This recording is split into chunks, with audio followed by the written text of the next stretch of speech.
Assalamualaikum warahmatullahi wabarakatuh. Hai sobat, selamat datang di channel Misteri Malam. Malam ini saya akan membawakan cerita kisah tentang kejadian mengerikan saat di asrama tua. Bayangkan kamu di situasi ini. Tubuh temanku tiba-tiba berubah, wajahnya memanjang, rambutnya terurai menjadi sangat panjang, matanya menatap tajam dengan senyuman yang mengerikan.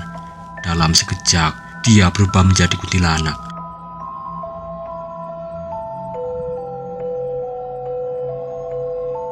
Aku terpaku di tempat, tidak mampu bergerak.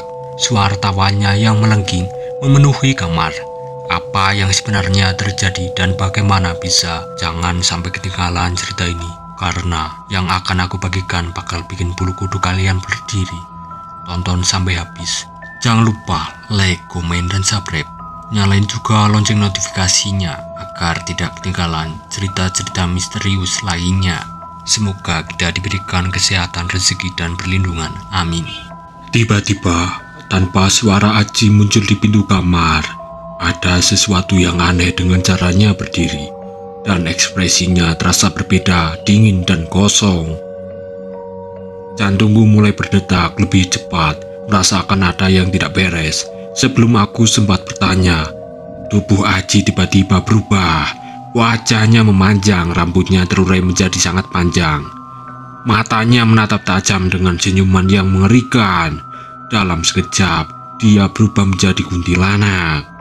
Aku terpaku di tempat, tidak mampu bergerak. Suara tawanya yang melengking memenuhi kamar, membuat bulu kuduku merinding. Aku tahu apa yang kulihat sepertinya tidak mungkin nyata, tapi rasanya semua terlalu nyata untuk diabaikan. Aku ingin lari, tetapi kakiku terasa tertanam di lantai. Malam itu aku mengalami ketakutan yang belum pernah kurasakan. Sosok itu muncul di pintu. Angin tiba-tiba berhembus kencang dari arah yang tidak jelas. Rasanya seperti berada di tengah badai. Hari-hariku di asrama mulai terasa semakin saat asrama penuh dengan aktivitas siswa. Gangguan-gangguan yang muncul biasanya hanya berupa benda-benda yang tiba-tiba jatuh atau suara langkah kaki samar dari lorong. Gangguan kecil ini masih bisa kuabaikan meskipun selalu menyisakan perasaan tak nyaman. Namun ketika asrama menjadi sepi, terutama saat teman-teman pulang ke rumah masing-masing, suasana berubah drastis menjadi jauh lebih mencekam. Bukan hanya suara-suara aneh yang terdengar, tapi makhluk-makhluk penghuni asrama ini mulai muncul dengan jelas, seakan ingin menunjukkan kehadiran mereka. Sosok menyeramkan seperti kuntilanak, pocong, dan bayangan-bayangan gelap mulai menampakkan diri dari sudut-sudut ruangan, lorong, bahkan di kamarku sendiri. Setiap malam aku selalu merasa waspada, berusaha menenangkan rasa takut yang semakin menghantuiku. Namun, semakin lama aku menyadari bahwa asrama ini bukan hanya sekedar tempat tinggal. Ada sesuatu yang gelap dan berbahaya, menunggu waktu yang tepat untuk menenangkan diri. Pada malam itu, hari Selasa, tepat pukul 9 malam, aku, Aji, dan Faiz sedang duduk melingkar di kamar asrama. Asik bermain game di HP masing-masing. Meskipun sudah larut, suasana masih terasa santai karena kami belum merasakan mengantuk. Kami saling bercanda. Namun tiba-tiba pintu kamar terbuka perlahan dan Lindan masuk. Awalnya aku tidak terlalu memperhatikannya karena fokus pada game, tetapi kemudian aku mulai merasa ada yang aneh, tidak beres.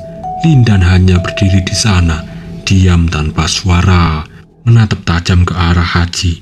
Ekspresinya kosong, seperti sedang terhipnotis atau berada di dunia lain. Haji yang masih sibuk dengan HP-nya tidak menyadari tatapan aneh tersebut.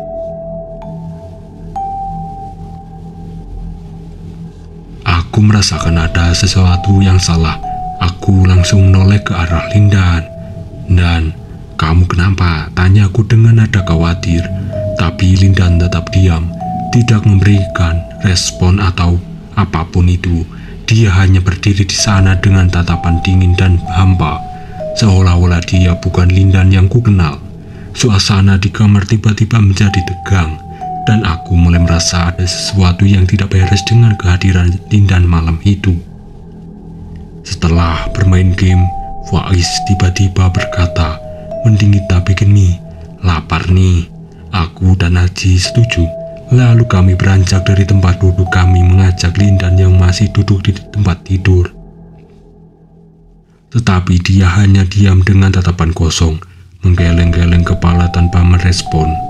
"Ya sudahlah, biarkan saja," kata Faiz. Akhirnya kami memutuskan untuk meninggalkan Lindan dan menuju dapur.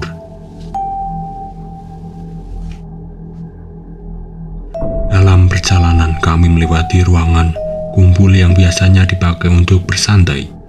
Ruangan itu dilengkapi dengan sofa-sofa besar yang sering kami gunakan untuk nongkrong. Namun, saat kami lewat, kami berhenti sejenak karena terkejut. Di sana duduk Lindan yang tampaknya normal bersama beberapa teman asrama lainnya. Dia tersenyum dan menyapa kami dengan riang. "Mau kemana, Pan?" Kami bertiga saling pandang, bingung dan terkejut. Baru saja kami meninggalkan Lindan yang duduk di tempat tidur, tapi sekarang dia sudah ada di sini, terlihat santai dan normal. Aku merasakan tak bisa berkata-kata. Ketakutan mulai menyerapi pikiranku. Lindan yang mana yang sebenarnya nyata, dan siapa yang tadi bersama kami di kamar?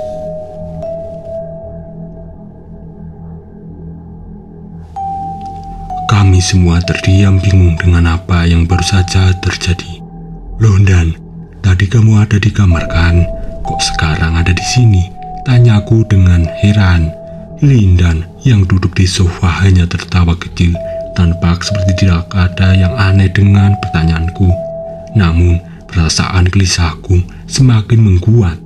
Jika Lindan yang sebenarnya ada di sini, lalu siapa yang tadi ada di kamar? Kami bertiga segera berlari kembali ke kamar dengan rasa penasaran dan ketakutan bercampur.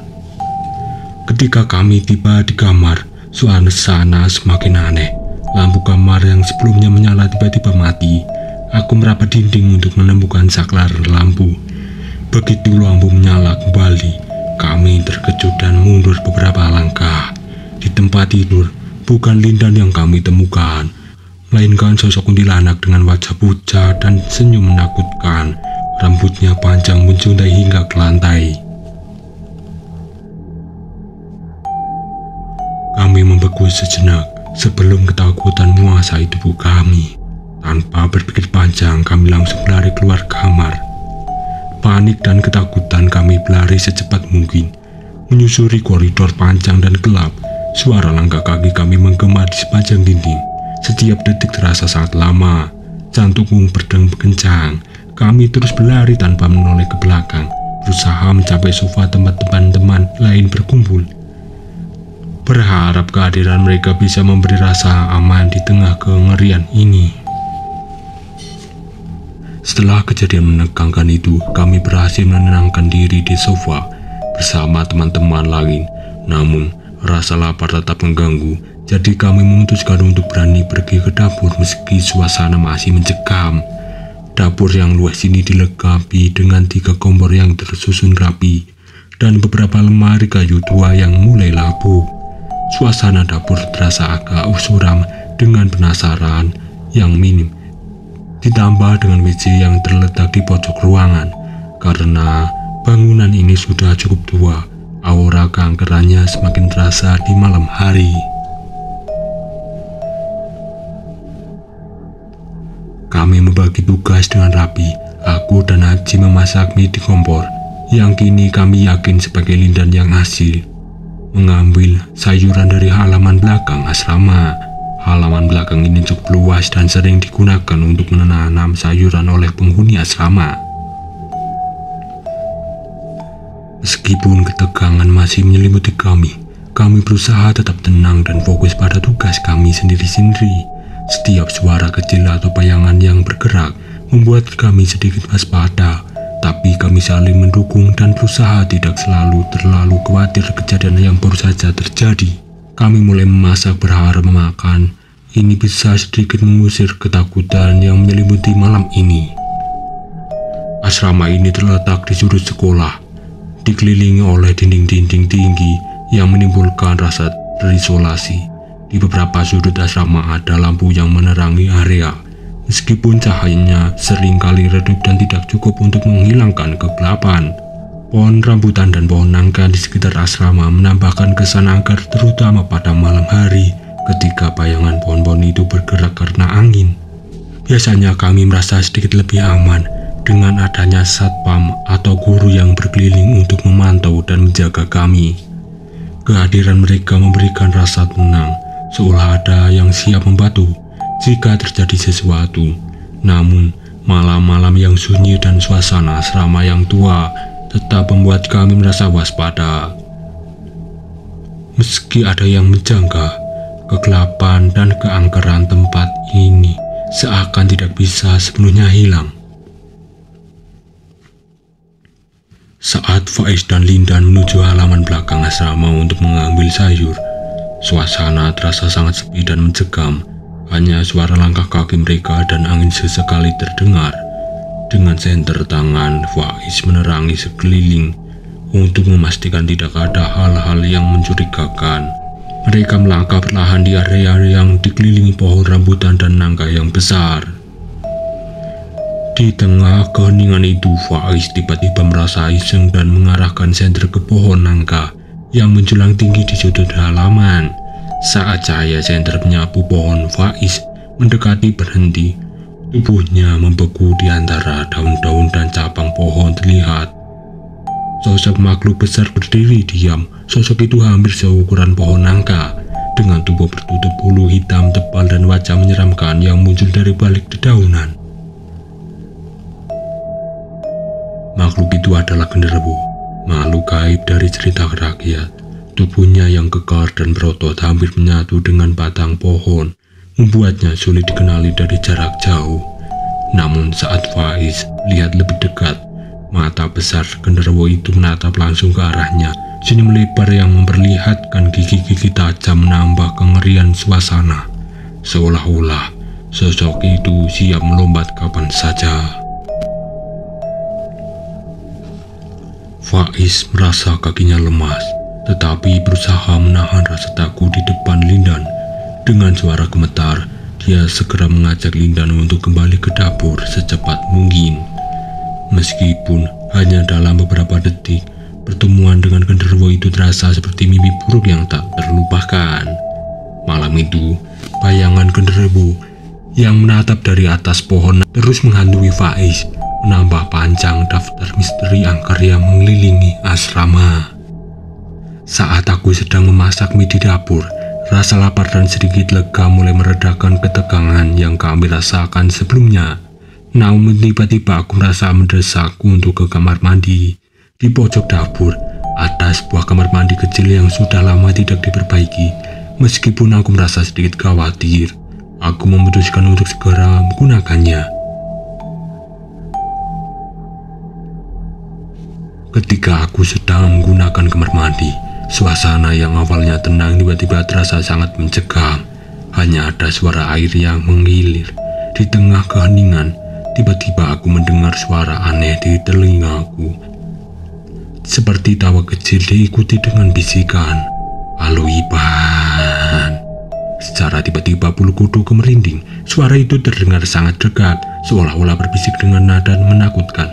Aku tidak berani menoleh dan tubuhku membeku. Hanya satu hal yang ada dalam pikiranku, secepatnya mungkin keluar dari kamar mandi ini. Aku segera menyelesaikan urusanku dan bergegas keluar dengan jantung berdebar kencang, melupakan apa